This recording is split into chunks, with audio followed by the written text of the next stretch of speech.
그런데 바리새인 중에 니고데모라 하는 사람이 있으니 유대인의 지도자라. 그가 밤에 예수께 와서 이르되 라비여, 우리가 당신은 하나님께로부터 오신 선생인 줄 아나이다. 하나님의 함께 하시지 아니하시면 당신이 행하시는 이 표적을 아무도 할 수 없음이니이다. 예수께서 대답하여 이르시되 진실로 진실로 내게 이르노니 사람이 거듭나지 아니하면 하나님의 나라를 볼 수 없느니라. 니고데모가 이르되 사람이 늙으면 어떻게 날 수 있사옵나이까? 두 번째 모태에 들어갔다가 날 수 있사옵나이까? 예수께서 대답하시되 진실로 진실로 내게 이르노니 사람이 물과 성령으로 나지 아니하면 하나님의 나라에 들어갈 수 없느니라. 육으로 난 것은 육이요 영으로 난 것은 영이니 내가 내게 거듭나야 하겠다 하는 말을 놀랍게 여기지 마라. 바람이 임으로 불매 내가 그 소리는 들어도 어디서 와서 어디로 가는지 알지 못하나니 성령으로 난 사람도 다 그러하니라. 니고데모가 대답하여 이르되 어찌 그러한 일이 있을 수 있나이까? 예수께서 그에게 대답하여 이르시되 너는 이스라엘의 선생으로서 이러한 것을 알지 못하느냐? 진실로 진실로 내게 이르노니 우리는 아는 것을 말하고 본 것을 증언하노라. 그러나 너희가 우리의 증언을 받지 아니하는도다. 내가 땅의 일을 말하여도 너희가 믿지 아니하거든 하물며 하늘의 일을 말하면 어떻게 믿겠느냐? 하늘에서 내려온 자 곧 인자 외에는 하늘에 올라온 자가 없느니라.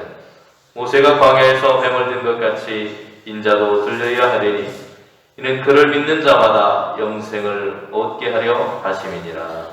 아멘. 오늘 두 번째 주일을 맞이하고 있습니다. 부활의 기쁨을 우리에게 속삭이듯이 화창한 아침 햇살이 우리를 반기는 것 같습니다. 화창한 날씨처럼 우중충하던 코로나의 상황과 또 경제적인 어려움, 삶의 고단함으로부터 우리의 삶이 다시 한번 일어나는 은혜가 우리에게 있기를 소망합니다. 우리 예수님은 십자가에 못 박혀 돌아가셨습니다. 그리고 무덤에 묻히셨고 다시 일어나 부활하셨습니다. 예수님의 십자가와 부활, 이것은 우리의 신앙의 기본이라고 말할 수 있습니다. 그리고 확고한 중심에 서 있는 것입니다. 그런데 예수님의 십자가와 부활은 예수님의 부활 이후에 살아가는 오늘 우리에게 어떤 의미가 있는 것입니까? 예수님의 십자가와 부활이 우리에게 주는 의미를 생각해 볼 수 있기를 원합니다. 또한 바울은 로마서에서 그리스도는 예수님의 십자가와 부활에 연합하는 사람이라고 말하기도 합니다. 예수님의 십자가와 부활은 그저 이미 지나가버린 과거의 유물이 아닙니다. 그리고 과거의 사건도 아닙니다. 바로 오늘 우리에게 아주 중요한 의미가 있습니다. 예수님이 십자가에서 죄에 대하여 죽으신 것처럼 우리도 죄에 대해서 죽고 예수님이 하나님을 향해서 부활하신 것처럼 오늘 우리도 하나님을 향해 새롭게 살아갈 수 있게 될 수 있기를 소망합니다. 예수님의 십자가와 부활로 이제 우리는 죄에 대해서 죽었고 다만 하나님을 향해서 그리스도 예수 안에서 사는 사람들이 되었다고 바울은 증언합니다. 십자가의 은혜와 부활의 능력이 언제 어디서나 저와 여러분의 삶 가운데 함께 하시기를 축원을 드립니다.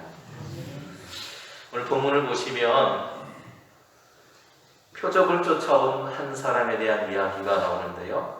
그 사람의 이름을 니고데모라고 소개하고 있습니다. 니고데모라고 하는 그 이 말은 정복자라는 그런 뜻도 있고 승리자라고 하는 그런 뜻을 가지고 있습니다. 이 사람에 대해서 오늘 본문은 뭐라고 소개하고 있냐면 이 사람은 바리새인이었다라고 소개합니다. 바리새인들은 하나님의 말씀을 사람들에게 설명해주는 그리고 그거에 정통해 있는 사람들이었습니다.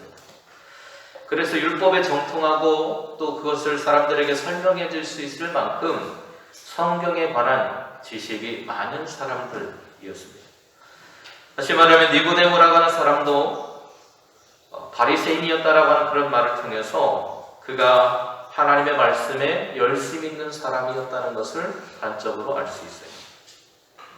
또 오늘 본문은 그를 유대인의 지도자라고 소개하고 있습니다. 그는 유대인의 최고의 종교 회의가 있는데요.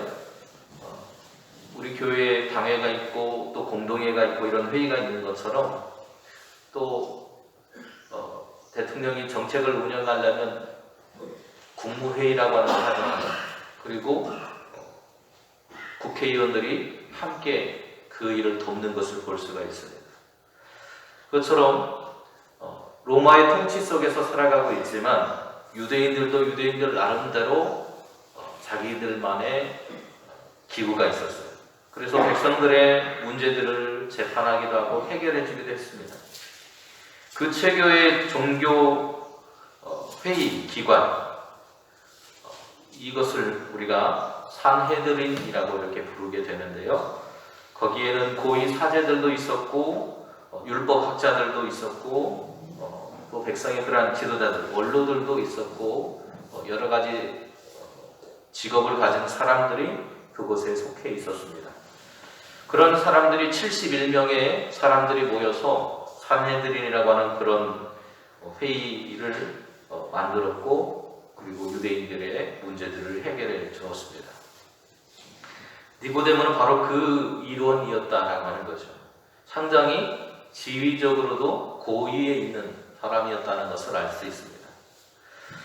그런데 오늘 본문을 보시면 그가 밝은 시간에 찾아오지 않고 예수님을 밤중에 찾아왔다고 소개되어지고 있어요. 드러내놓고 예수님을 찾아와서 물을 수 있는 마음의 준비가 되어 있지 못한, 조금은 두려운 마음을 가지고 예수님이 말씀하시는 것을 주의 깊게 들었던 사람이었던 것으로 보여집니다. 그렇기 때문에 예수님을 직접적으로 추종하는 그런 사람이라고 하는 소문이 나면 자기의 집이라든지 이런 거에 문제가 생길 수 있었기 때문에 밤에 이목을 피해서 예수님을 찾아왔던 것으로 보여져요. 그런 그가 찾아온 시간이 밤이었습니다. 드러내놓고 물을 수 없는 그 마음, 그러나 진리에 대한 의문을 가지고 예수님의 흔적을 쫓아왔던 사람, 그가 바로 니고데모라고 하는 사람이었습니다. 예수님을 그는 이렇게 부르는데요. 첫 번째 호칭이 랍비라고 부릅니다. 예수님을 랍비라고 불러요. 랍비는 율법에 대해서 많이 알고 또 그것을 사람들에게 풀어서 가르쳐 줄 수 있는 지식을 가진 사람을 가르쳐서 말합니다. 선생님이라는 그런 뜻이에요. 그런데 예수님을 가르쳐서 랍비라고 부를 정도로 어떻게 보면 일반적으로 예수님을 대했던 다른 바리새인들이나 다른 사람들보다는 조금 예의를 갖춰서 예수님을 부르고 있는 것이라고 볼 수 있습니다. 그러면서 랍비여, 우리가 당신은 하나님께로부터 오신 선생인 줄 아나이다. 랍비긴 랍비인데 우리에게 말씀을 가르쳐주는 사람이긴 한데 다른 선생들과는 조금 차원이 다른 하나님께로부터, 하늘로부터 온 선생님인 것 같습니다 라고 예수님을 평가하고 있는 거예요. 니고데모의 예수님에 대한 평가가 바로 하나님께로부터 오신 선생님이라고, 랍비라고 하는 그런 호칭을 예수님께 붙이고 있습니다. 일반적인 선생 이상의 존재로 예수님을 바라보고 있는 겁니다. 하늘로부터 오신 선생이라고 하는 그 표현을 통해서 알 수 있는 것은 그가 일반적인 그런 랍비들처럼 예수님을 바라본 것이 아니고 당시 이전에 예언자라든지 선지자 혹은 그들에게 오실 메시아로 예수님을 바라보고 있다라고 하는 것을 알 수 있습니다. 그래서 그의 질문을 다른 말로 해보면 당신이 혹시 메시아가 아니십니까? 라고 묻고 있는 거라고 해석을 해도 다르지 않을 것 같아요. 그렇다면 왜 니고데모라고 하는 사람은 예수님을 메시아, 오실 메시아라고 바라보고 있었을까요? 그 다음에 나오는 말을 보면 조금은 이해할 수 있을 것 같습니다. 2절 하반부에 보면 이렇게 설명합니다. 하나님이 함께 하시지 아니하시면 당신이 행하시는 이 표적을 아무도 할 수 없습니다. 뭘 보고 한 거예요? 예수님이 행하신 뭘 보고? 표적을 보고 그 표적을 따라서 왔더니 누가 있었던 겁니까? 예수님이 서 계셨다는 거예요. 표적을 보고 따라왔더니 예수님이 있었다는 거죠. 예수님께서 첫 번째 6월절 기간, 예수님 지금 2장에서 보여주셨던 그 시간이 첫 번째로 6월절을 맞는 그런 시간입니다. 그 사건들에는 두 개의 사건이 2장에 나오게 되는데요. 이 사건들에 대해서 다른 복음서들은 뭐라고 평가하냐면 기적이라고 평가를 하고 있습니다. 기적. 기적이라고 하는 말은 원어로 하면 dynamis라고 하는 그런 말인데요. 능력을 행하는 것, 어떤 큰 능력을 보여줘서 저 사람 능력 있는 사람인가 보다 라고 예수님의 그 행하신 일을 평가하고 있는 거예요. 그런데 오늘 본문은 다른 복음서들과 좀 다르게 기적이나 어떤 능력이라고 예수님이 행하신 일을 평가하는 것이 아니라 표적이라고 표현하고 있습니다. 이 표적이라는 말은 세미온이라고 하는 그런 말이 쓰였는데요. 기적이라고 하는 것은 어떤 크고 놀라운 일을 표현한 것이라면 어떤 사건 자체에 그 시선이 가 있다면 이 표적이라고 하는 말은 그 사건이 보여주는 그 사건 뒤에 보여지는 또 다른 의미가 무엇인가를 우리에게 가르쳐주는 실마리와 같은 거예요. 여러분 표지판이라고 하는 말 들어보셨죠? 표지판. 도로에 표지판이 있는데 저기 이렇게 철도 넘어오기 전에 거기에 용산교회 편말이 있습니다. 그죠? 그 편말을 보고 여기서 얼만큼 가면 용산교회라고 하는 것이 있구나라고 하는 것을 그 편말을 보고 알죠. 그 편말의 역할을 하는 것이 세미온이라고 하는 표적이라고 하는 말이에요. 그 뒤에 남겨진 사건 자체에 초점이 있는 것이 아니고 그 뒤에 남겨진 의미가 무엇인가를 바라보는 것이 세미온, 영어로 하면 사인이라고 하는 것입니다. 무엇을 가리키고 있는가? 이렇게 손가락으로 뭔가를 가리키면 이 손가락이 문제가 아니라 손가락 끝이 어디를 향하는가의 의미가 있잖아요. 그것처럼 예수님께서는 2장에서 두 가지의 사건을 보여주시는데 첫 번째는 1절에서 12절에 가나의 혼인잔치 이야기가 나옵니다. 가나의 혼인잔치에서 무슨 일이 벌어졌습니까? 물이 포도주로 변하는 기적이 나타났죠. 물이 포도주로 변하는 기적이 나타났습니다. 그리고 두 번째 이야기는 13절에서 22절까지의 말씀 속에 예수님께서 성전에 들어가셔가지고 그곳에서 돈 바꾸는 사람, 장사하는 사람, 비둘기 팔고 못 파는 사람들이 가득 차 있는 그 모습을 보고 화를 내시면서 모두 내쫓는 사건이 벌어졌습니다. 그 두 가지의 그런 사건이 2장에 보여졌는데 그 사건들을 아마도 목격했던 것 같아요. 물이 포도주가 된 사건은 유대교의 형식적이고 의례적인 행사, 결혼 예식이죠. 그런데 그 결혼 예식에 하루에 끝난 것이 아니고 보통은 일주일 밤에 예식을 하는데 일주일을 합니다. 일주일. 그러니까 첫날은 기쁘고 즐거웠겠지만 음식도 먹다 보면 어떻게 됩니까? 포도주도 처음에는 좋은 것을 냈지만 나중에는 안 좋은 것을 포도주를 낸다라고 말을 하잖아요. 그 사람들이. 그런데 이 집에는 왔더니 나중에 더 좋은 포도주를 줬다고 하면서 기뻐하잖아요. 다시 말하면 그들이 가지고 있던 의례적인 행사로서의 예식이 아니라 그 행사가 생명의 역사가 일어나 기쁨과 즐거움이 있는 잔치로 변해가는 그 모습을 목격했다는 거예요. 하나님을 만나고 하나님의 사람이 된다라고 하는 것은 이런 것이구나라고 하는 것을 그것을 보면서 목격했다는 겁니다. 또 성전 정화의 사건 속에서도 하나님과 교제함 없이 그냥 의례적인 행사로 거기 와서 돈을 바꿔서 그것으로 예물을 드리고 거기 와서 자기들이 가지고 다 상처날까봐 거기 와서 동물들을 사는 그런 행위들을 했는데요. 그런 의례적인 행사로서의 예배가 아니라 정말 하나님을 만나서 기뻐하고 하나님과 함께 기도하면서 그 감격과 기쁨을 누리는 삶이 상실되어 버린 그 예배를 바라보시면서 너희가 강도의 구례를 만들어 버렸고 강도의 소굴을 만들었다. 차라리 이 성전을 너희가 헐어버려. 그러면 내가 사흘 만에 다시 일으키리라 말씀하셨습니다. 그 말씀을 하시면서 돌로 된 건물이 아니라 자신의 육신이 정말 새로운 성전이 되어서 우리의 죄를 용서하시고 속죄하시고 우리를 죄로부터 구원하시고 부활의 생명이 그 안에 있음을 보여주시겠다는 거예요. 이 이야기는 에스겔서 11장에도 비슷한 이야기가 나옵니다.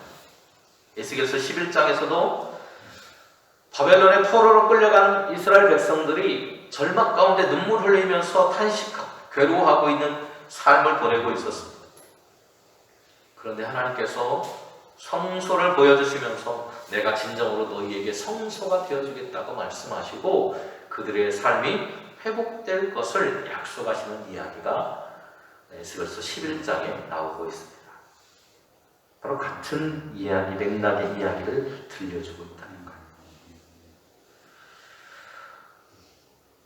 바로 그런 의미를 쫓아와서 그런 표적을 바라보고 쫓아왔더니 그 끝에 계셨던 분이 예수님이었다고 이야기하고 있는 겁니다.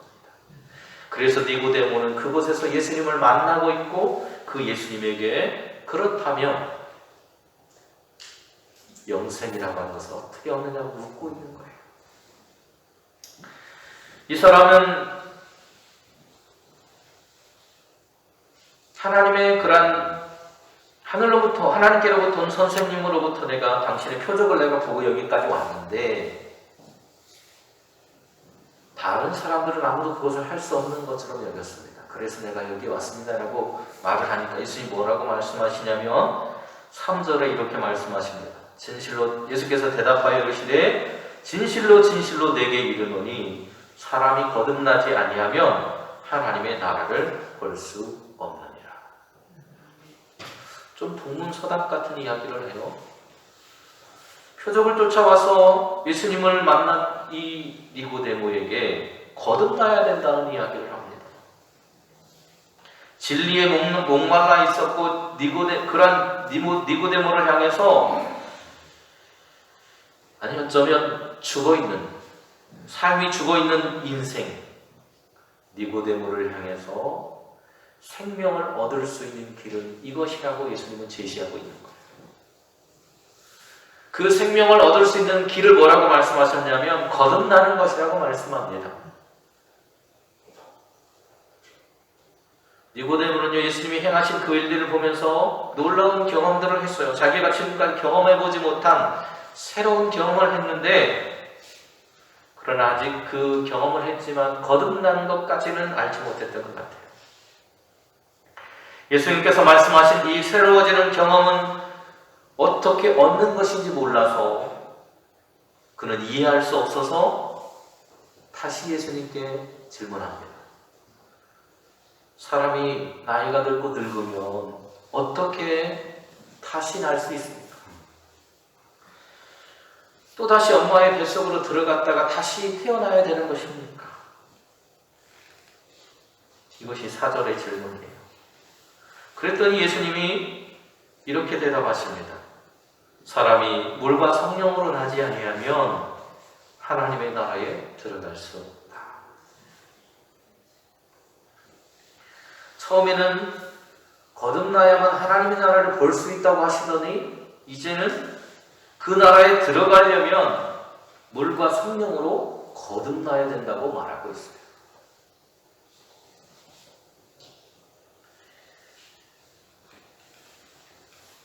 물은 대부분의 그런 주석가들은 세례를 상징한다고 말합니다. 씻는 것이죠, 씻는 것. 유대교의 전통에 따르면 세례를 받기 위해서는 물속에 잠겨야 됩니다. 침례라고 그러죠. 원래 정식 명칭은 침례가 맞습니다. 침례가 맞는데 물에 잠기는 거예요. 자신의 죄를 회개하고 그 물에 잠김으로 인해서 머리부터 발끝까지 온몸이 잠깁니다. 여러분, 사람이 물에 빠지면 뭐 한다고 그러죠? 죽죠, 그죠? 오래 있으면 죽잖아요. 그것을 상징하는 거예요. 죽음을 상징하는 거예요. 세례라고 하는 것은. 우리가 세례를 받으셨잖아요. 여러분 모두 세례를 받으셨는데, 세례를 받았다고 하는 것은 내 과거의 모습, 옛날의 삶이 죽었다는 거예요. 물로 거듭나야 한다는 것은 바로 그것을 말합니다. 너희가 지금까지 받아왔던 그 전통적인 것, 세례 받는 것으로 인해서 너희의 육체적인 변화가 아니라 너희의 과거의 삶이 죽은 것이다. 그리고 성령으로 거듭나야 된다. 여러분, 예수님을 살린 것은 누구입니까? 하나님의 영이에요. 성령이에요. 성령께서 살리셨어요. 죽으셨고 무덤에 묻히셨는데 성령께서 다시 일으킨 사건이 부활입니다. 그런데 성령으로 거듭난다는 건 뭡니까? 그러면 우리가 물세례를 통해서 옛사람이 죽었어요. 우리의 온 인격이 죽은 거예요. 죽었으면 어떻게 해야 돼요? 다시 살아나야 되죠. 그죠? 그 살아나는 것이 바로 성령으로 통해서 거듭나는 것입니다. 우리의 육체뿐만이 아니고 육체가 변화되는 것뿐만이 아니라 성령을 통해서 우리의 영도 다시 한번 새롭게 살아나야 되는 거예요. 죽음이라고 하는 것은 우리의 육체만 죽는 것이 아니고 영도 함께 죽는 것입니다. 영과 육이 죽었던 인생을 성령을 통해서 다시금 새롭게 살려내는 것, 이것이 부활이에요. 에스겔은 그 부활에 대해서 이렇게 설명합니다. 내가 그들에게 한 마음을 주고 그 속에 새 영을 주며 그 몸에서 돌 같은 마음을 제거하고 살처럼 부드러운 마음을 주며 내 율례를 따르며 내 규례를 지켜 행하게 하리니 그들은 내 백성이 되고 나는 그들의 하나님이 되리라. 그러면 여러분, 거듭난다는 건 뭡니까? 우리의 삶이 새롭게 돼서 하나님의 백성이 되는 거예요. 그게 거듭나는 것입니다. 뭐 구원파나 이런 데서 말하는 것처럼 거듭남의 비밀 해가지고 뭐 특별한 것이 있는 것이 아니에요. 우리의 온 삶이 죽었다가 성령을 통해서 새롭게 돼서 하나님의 백성으로 살아가는 것, 그것이 거듭남입니다. 오늘 에스겔서가 그걸 증거하고 있고 오늘 본문이 예수님이 그것을 말씀하고 계신 거예요. 물과 성령으로 거듭나야 된다는 이야기를 하는 것입니다. 성령을 통해서 우리의 마음을 통한 모든 삶이 변화되어야 되는 거예요. 성령을 받음으로 인해서 돌처럼 단단하게 굳어있던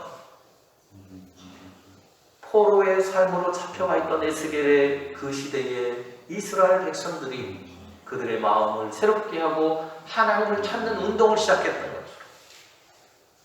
그리고 우리 교회가 시작되던 1907년에 정평양으로부터 회개의 역사가 일어나고 교회가 새로워져야 되고 우리의 삶이 새로워져야 나라가 바뀌고 정말 세상이 하나님의 나라로 바뀌어갈 수 있다는 그 마음으로 시작되었던 그 운동들, 회개운동, 그것이 바로 평양으로부터 시작된 대부흥운동이라고 하는 것인데요.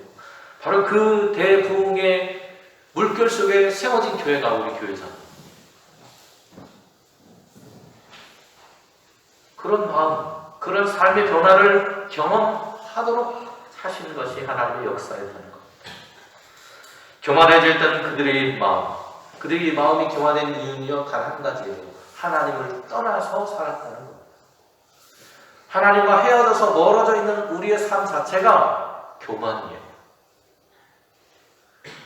그 모습을 죽었다고 성경은 표현하고 있어요. 하나님을 떠나면 우리는 죽는 것. 그것이 신앙인의 죽음이에요. 그냥 우리의 생명이 떠나야 죽는 게 아니라 하나님과 떨어져 있으면 관계가 끊어져 버리면 죽는 거예요. 그 끊어진 관계를 회복하시는 것이 부활의 역사입니다. 바벨론 포로의 고단한 삶에서 그들의 삶이 다시금 살게 된 원인, 이제는 하나님께서 참된 성전이 되어주실 것을 말씀하시고 내가 보내는 성령을 통해서 너희의 삶이 변화되어야 나와 함께 살아갈 수 있다고 말씀하고 계십니다. 바울은 로마에 보내는 편지에서 이렇게 표현하고 있습니다.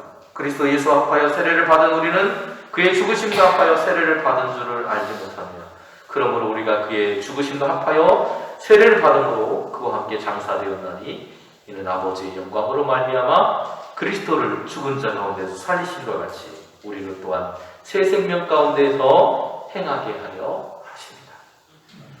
우리가 거듭났다는 것은 죄에 대해서 죽는 것을 말합니다. 옛사람이 죽고 새로운 사람으로 태어나는 것입니다. 로마서 6장에서 말하는 것처럼 우리가 알거니와 우리의 옛사람이 예수와 함께 십자가에 못 박힌 것은 죄의 몸이 죽어 다시는 우리가 죄에게 죽노릇 하지 아니하려 함이니 이는 죽은 자가 죄에서 벗어나 의롭다 하심을 얻었습니다. 우리는 죄에서 벗어나서 의롭다 하심을 얻은 사람들, 하나님의 백성이 된 줄로 믿습니다. 옛사람이 죽고 새로운 사람, 성령의 사람으로 변화된 것을 거듭남이라고 말하고 있는 것입니다. 지금까지 살아오던 삶의 방식이나 태도로 살아가는 것이 아니라 하나님과 함께 새로운 삶의 방식으로 살아갈 준비가 된 사람, 그 사람이 바로 거듭난 사람입니다. 우리가 계속해서 출애굽기 이야기도 오후 시간에 공부해보고 있는데요. 바로 그 출애굽기 이야기, 우리가 함께 공부했던 그 내용도 같은 이야기를 하고 있는 거예요. 그러면 그 목적이 무엇이냐? 왜 거듭나야 되는 것인가? 그것은 영생을 우리에게 얻게 하시기 위한 것이라고 말하고 있습니다. 성령을 경험하고 그것으로 새로워져야 하는 이유, 그 이유는 우리가 하나님의 나라에 들어가기 위한 거라는 거예요. 그런데 여전히 니고데모를 이해하지 못합니다. 어떻게 그렇게 할 수가 있습니까? 그러니까 예수님은 구약의 말씀을 들어서 다시 한번 설명하십니다. 네가 잘 알고 있는 것처럼 모세가 광야에서 사람들이 불뱀에 몰려 죽었을 때 어떻게 뱀을 들지 않았느냐. 그랬죠? 불뱀의 범죄함으로 그들이 불뱀에 몰려 죽게 됐을 때 모세에게 명령하셔서 구리로 뱀을 만들어 장대에 높이 달아라. 그리고 그것을 바라보는 사람은 살게 될 것이다. 바로 인자도 그렇게 들려야 하리니 이는 그를 믿는 자마다 영생을 얻게 하려 하십니다. 광야에서 범죄함으로 불뱀에 몰렸던 그들이 하나님의 말씀을 믿고 모세가 만든 구리뱀을 바라봤을 때 구원을 얻었던 것입니다. 죄로 죽은 인생에 회복하는 부활을 경험하기 위해서는 주님께서 십자가에 달리셔야 했고 그 십자가를 믿음으로 바라보는 이들은 생명을 얻게 된다는 것입니다.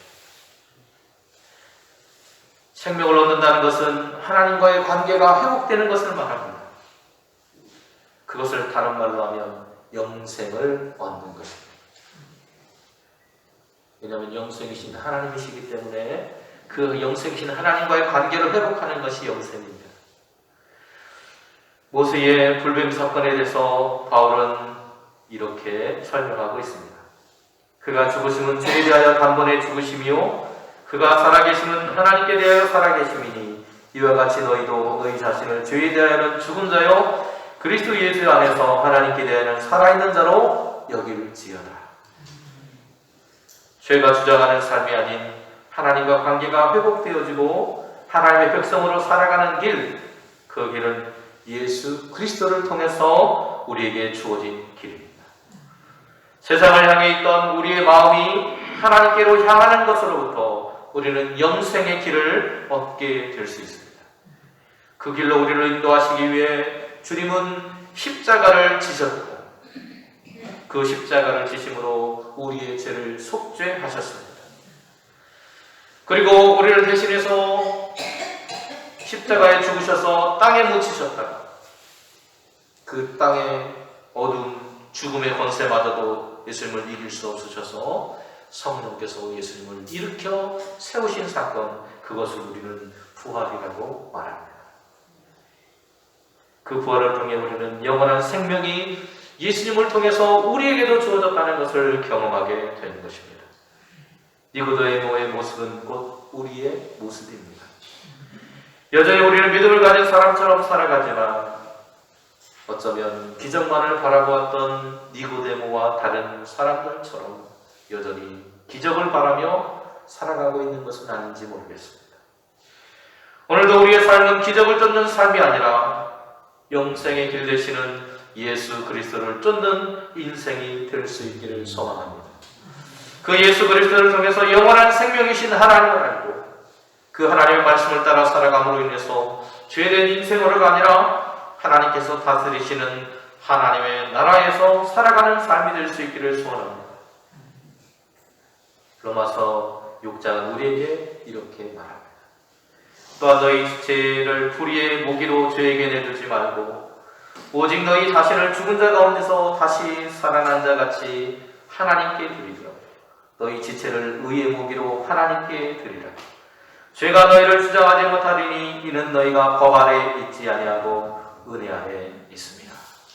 우리에게 주어진 모든 것들이 하나님의 은혜였음을 오늘도 기억하며 영생의 소망을 가지고 살아가시는 저와 여러분이 되시기를 주님의 이름으로 축원을 드립니다. 아멘. 기도하겠습니다.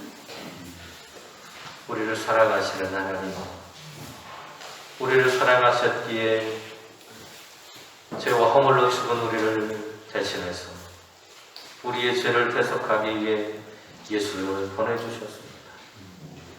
그 예수님을 우리에게 보내주셔서 우리를 위해 죽으셨고 또 우리를 살리시기 위해 예수님을 죽음으로부터 성령을 통해 일으켜 세우셨습니다. 그 예수님의 그 삶을 바라보며 우리에게도 부활의 소망이 있음을 믿습니다. 하나님을 다시 한번 회복하게 하시고 하나님과 함께 영원한 생명의 나라, 하나님의 나라를 누리며 살아가는 저희들이 될 수 있도록 오늘도 성령으로 인도하여 주시옵소서. 예수님의 이름으로 기도드립니다. 아멘.